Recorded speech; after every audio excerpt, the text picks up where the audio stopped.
of this. Hey you guys, it's your girl Jess B, and I am coming to you guys with another video. Oh my god, it's so bright in here, like I'm not used to this. Okay,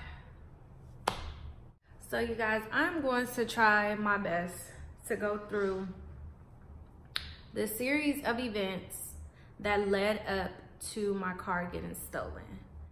And just to let you guys know, this bob was custom made by myself.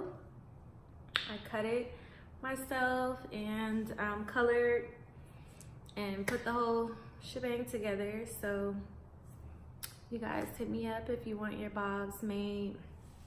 I did my own makeup, as you guys can see. I'm looking extra marvelous. Y'all see it, y'all see that eye. But anyways, that's not what we're here for. I don't really know where to start. I'm really sorry to this cat. Oh!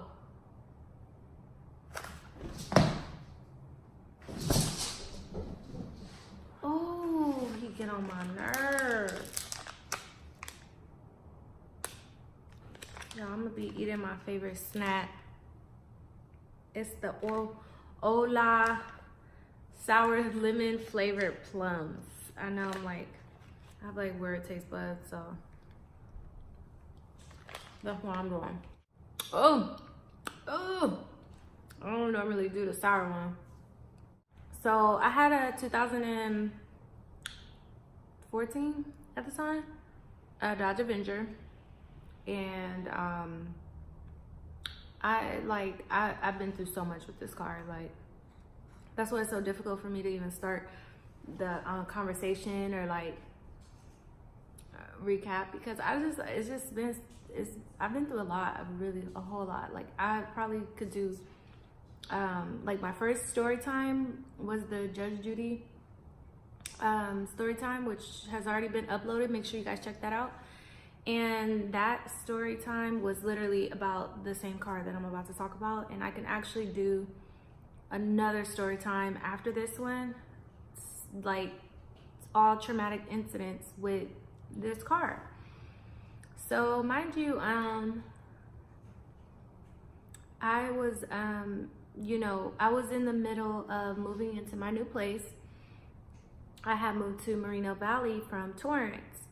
So when I had decided to move, I was actually in the middle of battling something with my job. I was on like this investigative leave, and my job was still paying me, and I, like, in the midst of dealing with that, I was also, I was moving. So I still decided like to be optimistic or whatever, and I moved into my place. So that day just really it just seemed like a really good day. Like, it was payday.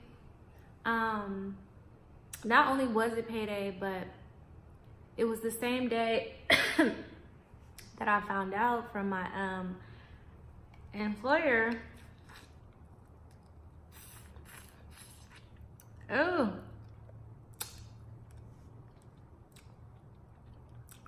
they're kind of salty. We don't like salt. But that same day, I had found out from my employer that, they decided to just give me a letter of warning, and that I would have my job back and I could start, I think it was probably in a few weeks, if a week or something like that.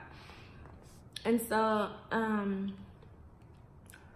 yeah, like, that conversation with my manager at the time, I was literally crying, because I was like, I thought you guys were gonna fire me. I was on probation, y'all, and I really thought they was gonna fire me. And so I went and went to Ross in particular. And I went and I bought all this stuff for my place, like towels, rugs, linens, whatever. I had a gang of stuff though, this is what I remember. And it was crazy because it was getting dark and I was kind of like on the fence of me leaving my stuff in the car so that I can like clean up and finish straightening up and doing dishes first, and then I would come back and get the stuff. And so I was just like, you know, nah, I'm gonna just bring it in. And it's just crazy. And I bring that up because I vividly remember like contemplating whether or not I was going to leave my stuff in the car. So it was just like really like, that was like one of the first few things that came to my mind when my car got stolen. I was just like, thank God I didn't leave all that stuff in there. So that's, oh my God, this cat is just, as y'all can see, I'm not a bad storyteller, but I get distracted. But yeah, so I ended up taking myself out the car, and I mean, I was jamming. It was like, I'm telling y'all, that day before me finding out my car got stolen was just like, it was just like a good day for me. And even like then, you know, I'm like, I got my wine, like I'm about to sip right now. And I'm like, you know, I'm doing laundry, doing dishes, just spot cleaning, doing just all kind of like little random stuff that I just was in the mood to do. I was feeling good.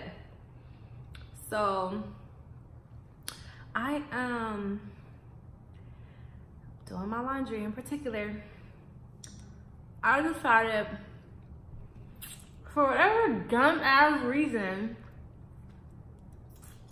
a very dumb-ass reason, I decided to take my car keys, thinking like, oh, I'm gonna lock the door. And I actually decided not to lock the door, but in turn, I took my keys still. So when I took my keys to the laundry room, you know how you put all your stuff in the bag or whatever I was doing, and I for sure, 100% without a shadow of a doubt, left my keys in that laundry room, because I remember not locking the door, and I just opened the door to get back in the house. I didn't have to use the key, so it didn't, you know, ring a bell that I had left my keys. Nothing rung that bell until my boyfriend came home. So at this point, I think I was doing dishes, and he comes home from work. And I remember him walking through the door, and he's like, babe, where is your car? And me and him play a lot, like every other couple do. So I'm like, shut up, quit playing, like leave me alone.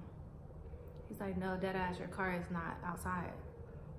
And so I had a window above my bed that allowed me to see the parking area or the parking structure where all of us were parked. So I'm like, what the, like, I go and look like immediately, and I'm like, what the hell, like what the heck? And I did not see my car. So human nature, initially I panicked, I freaked the fuck out. I called the police, obviously, and they did a report. It took them forever to come. It took them forever to get to me. It was like, it was so ridiculous. So when the police officer did finally come, he took the report, and he said that he would check like the, you know, the vicinity or whatever to see maybe like if the person was just stupid enough to hang out in the area. So, you know, at that point, like, ain't no dishes being done, ain't no laundry being done, everything, shop closed, we done for the day or the evening. And yeah, and I just literally, I remember crying. I did cry, and you know, I was hurt by it, because I don't know, like, you know, if you guys have ever had anything like just as important taken away from you, but that shit sucks. Like, you know, and then you don't hurt people, and you know, you do what you're supposed to do, and you kind of try to, like, you know, follow the laws of life and just be a good person, and, you know, people still evade your space. Like, it was a really emotional experience for me when everything initially happened. Like, I'm actually kind of getting teary-eyed right now because that shit was crazy. So you know, I did my due diligence throughout, like, my car being gone, and I, like, tried to call my the manufacturer of my car, which was Dodge, and try to see if maybe I had a tracker on there that I didn't know about, or you know, like, just anything like that would help me get my car back. And I remember taking my boyfriend's car. This was probably like a week into the situation, not the weekend. And I took his car to the car wash, and I remember having a conversation with this lady, and she was telling me about chop shops, which I did not know anything about chop shops. I'm pretty sure my boyfriend knew all about it, or he did know all about it actually, but, you know, that's not something he's gonna, like, tell me, like, out of the sake of my emotions during this whole ordeal.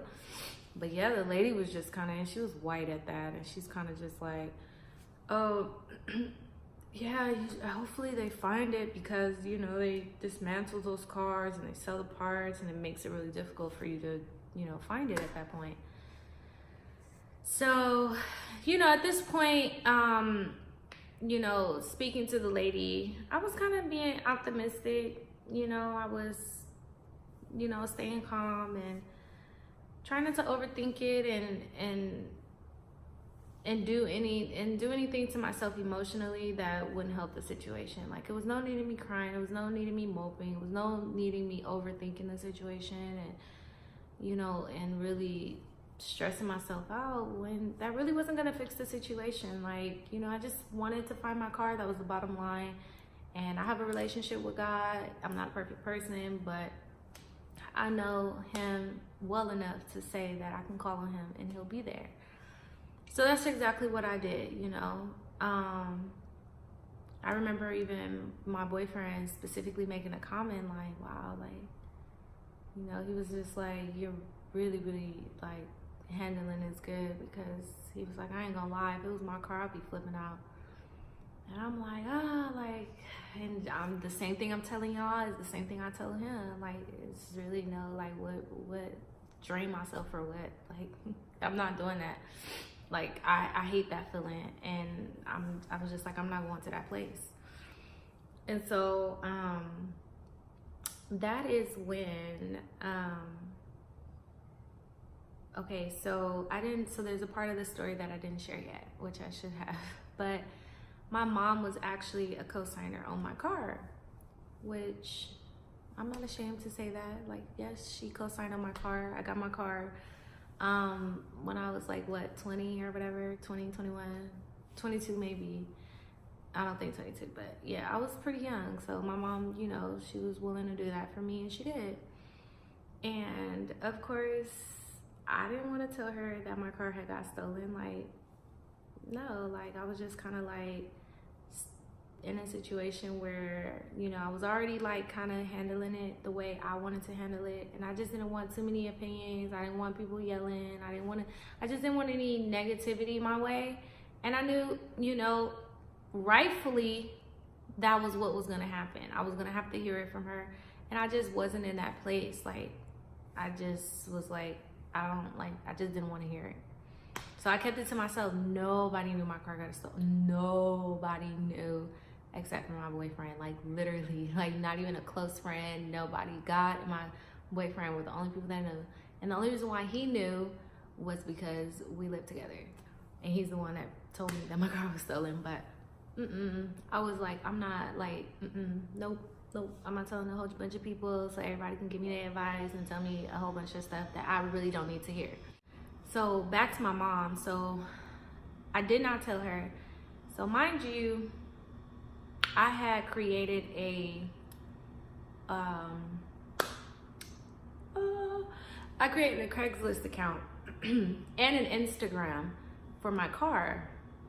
And basically it was like a stolen car account. So it was like, this is a legit Instagram, but it's like a gang of pictures of my car, my license plate number, my VIN, my information, and, you know, letting them know like what area I'm in and requesting people in the area, and just kind of like really trying to do all that I can to recover my car. And at this point, I'm 2 weeks into my car being stolen and not being recovered yet.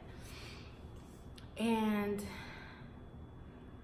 I remember being so mad at my sister. This is probably the first time she's gonna hear this part, because I've never shared this with her, but I was so mad because I guess the way Instagram works, because I use my personal information to create the stolen car account, it started suggesting people like using like their little smart system or algorithm, whatever, to request people that they knew I might know, or like go through like those suggested followers. Or like if you go through your suggested followers, like I more than likely would populate if you follow my personal page, because I use the same information from my personal page to create my stolen car account.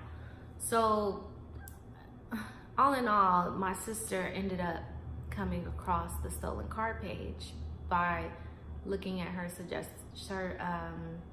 her friend suggestions, like the friends that they were suggesting she add. And instead of her calling me, she calls my mother. And she has this conversation with my mom that went along the lines of, did you know Jessica's car was stolen, or did she tell you anything to that effect? Because she has all her information on this Instagram account saying that her car was stolen. So my mom is just as clueless. And so that's when she calls me. I was like, nigga, like, oh my gosh. Like, you couldn't call me and say, hey, Jess, you know, like, girl, what's this? And then I could explain it to you. So that was that. I was really mad at my sister. That's crazy. And yeah, so I had this conversation with my mom, and my mom, you know, she just went through a million things about like how she would never do anything for me again. And you know, and the whole transaction was, she was rightfully entitled to feel that way. Like, I would be the same way had I been in her shoes. So it wasn't so much that she was coming down on me. It was just the fact that I was already feeling bad, and I just didn't want to feel any worse. I just didn't. That was just what the bottom line was. And so, you know, she you know, she was just over me and the situation. She was just like, you know, like, you know, I really can't remember what she was saying verbatim, but she was like, you know, like, you can't ask me for shit. Like, if I could just sum it all up, that's basically what it was. And I remember, and I was on my way to work with my boyfriend at the time. We were on our way to work, and I remember going into work or whatever, and I kept getting like, mind you, like, I have really been handling the situation well. Like, I'll toot my own horn, or however you guys want to look at it, but I really did. I was really like just calm and really just optimistic. That's like, there's no other word really that I can use. Like, I really had the faith that I was gonna get my car back. I was like, kind of like, like, I wish this would be over already. But it was never like a dark moment for me, like, except for when I first found out. But like throughout like dealing with this, it was never like this dark moment where I just like shut down and I was just like, you know, in disbelief and just out of it. Like, but it was only because I talked to myself and I was like, nah. So I was at work and I was sitting at my desk, and I had, you know, normally have my phone put away or whatever. And I remember I kept getting a call from a private number, and I'm just like, well, who the hell is calling me like that? Mind you, this is all the same day. The same day my mom found out my car got stolen is the same day I found it. It was so crazy because, like, my mom, she didn't even believe me. She thought I was probably just telling her that just to, like, get her off my back. But literally, like, it was just crazy because it was like I almost, like, was ready to go to that dark place because, you know, I was like, dang, now my mom knows. So now I know she, like, feels some type of way. She's disappointed in me. And, you know, and I got to deal with the emotion of knowing that somebody's riding around in my car. I have no idea where my car is at. So it was like, it was really, like, strenuous. And back to me getting this call. So I finally tell my coworker, I'm like, let me step outside real quick because I keep getting a call from a missed number and they're leaving me voicemails, and I obviously couldn't check them because I was at my desk. So I go outside and I checked the voicemail, and it was the police officer letting me know that he was trying to contact me because my car had been located, and they were trying to figure out if I wanted to pick up the car myself or if I wanted to have it towed. And y'all, I was in the front of my job and I just started bawling, crying. Like, I was so happy. I was like, oh my gosh, like, you know, like, I was just so grateful. Like, I was just so grateful. And it really, like, it just really let me know, like, there is a God, and he is so good. Like, he's so good. And, yeah, so I called the police officer. No. Yeah, I did call him back because he left his number in the voicemail. So I did end up calling him back, and I told him that I would I think, what did I tell him? Oh, I told him to go ahead and tow the car because I was at work and I couldn't, you know, get anything done right that second. I had to, like, you know, arrange for transportation and stuff. Oh, excuse me. Because mind you guys, I got dropped off at work. So I'm on the phone with the police officer still, and he's like, yeah, we got a complaint because there was a bunch of cars from this one person's house that was blocking, you know, someone's driveway, or was something with my car blocking somebody's stuff. And he came out to issue the cars a ticket. And when he ran the VIN number on my car, because the plates were gone, he said the car came back stolen.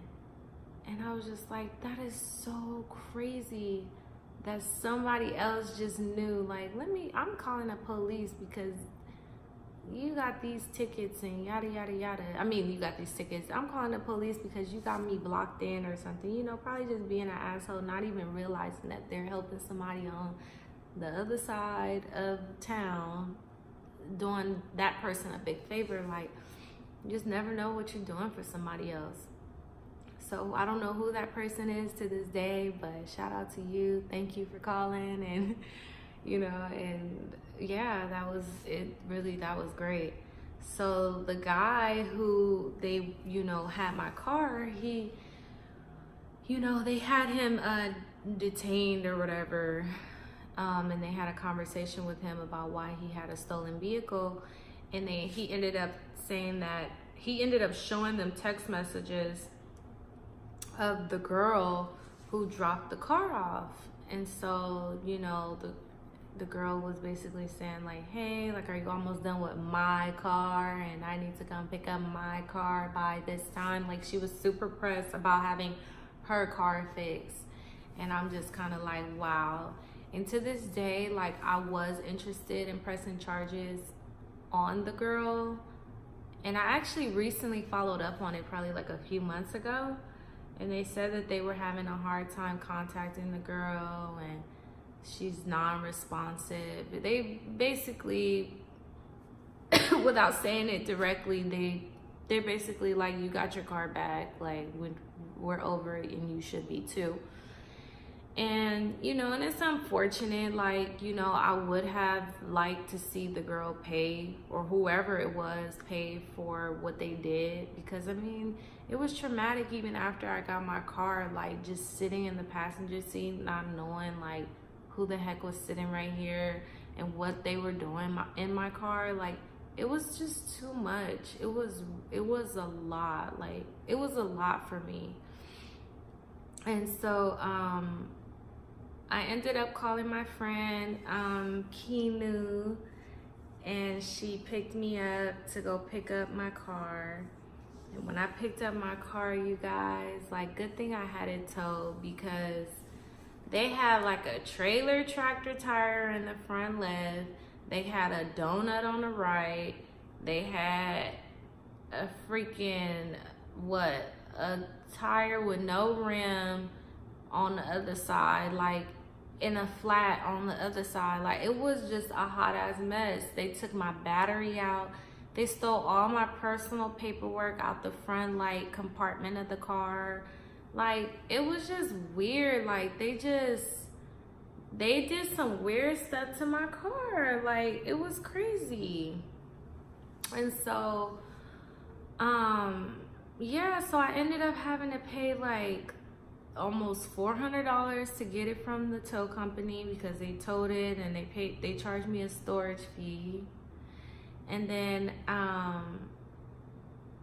I ended up taking it to a tire shop where I was trying to like hurry up and get tires on it, but the tire shop nearby was like super expensive. Like, they wanted like $800 to do like a bunch of shit that I wasn't interested in. So I ended up finding somebody on Craigslist or something that gave me tires the same inches as the ones I originally had for like $400. So I ended up having to cough up $800 just to get my car back. Like, that's like the most insane thing ever. Like, I was spending money and that was my car, like, and I did nothing, like, none of this. And so that was another reason why I wanted to press charges. I was like, you're gonna pay for this shit, like, and some punitive damages, all kind of shit. Like, I'm not fucking with you.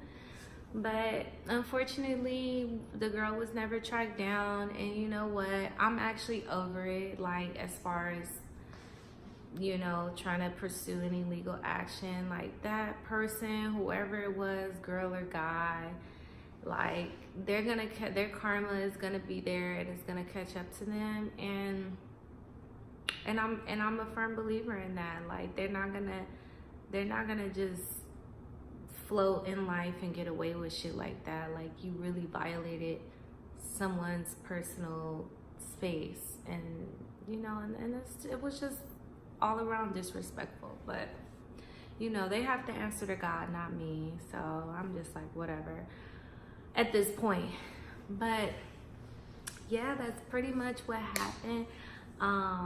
Yeah, I no longer have that car, and I thank God that I don't, because that car really, I went through so much. It was almost as if somebody put like a curse on that car, because I have so many stories that I can share, and I probably will end up sharing them, but I just gotta find the time to sit down and give you guys the content, because it's just, it can be overwhelming. Like, it can really be. But then I'm grateful to look back at those type of situations and those moments and say, like, and remember how strong I was, because, you know, we're human and we all go through things.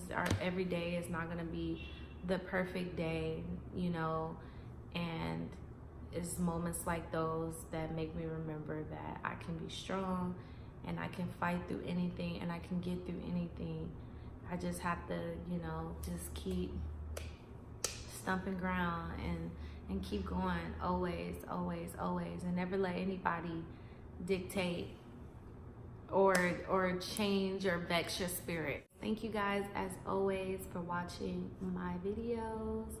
Don't forget to like this video and turn on or push the bell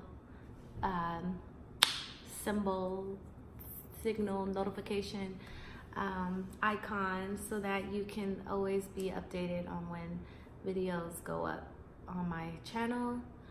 And also, most importantly, please, please, please subscribe, you guys. Please subscribe. That subscribe button is like a miracle button for us, and you know, we appreciate knowing that you guys are staying updated and tuned in whenever we provide content for you guys. But anyways, this is getting long-winded. I love you guys so much. Make sure you guys follow me on Instagram, Jess with 4 S's.B, and I will see you guys next time. I love you so much.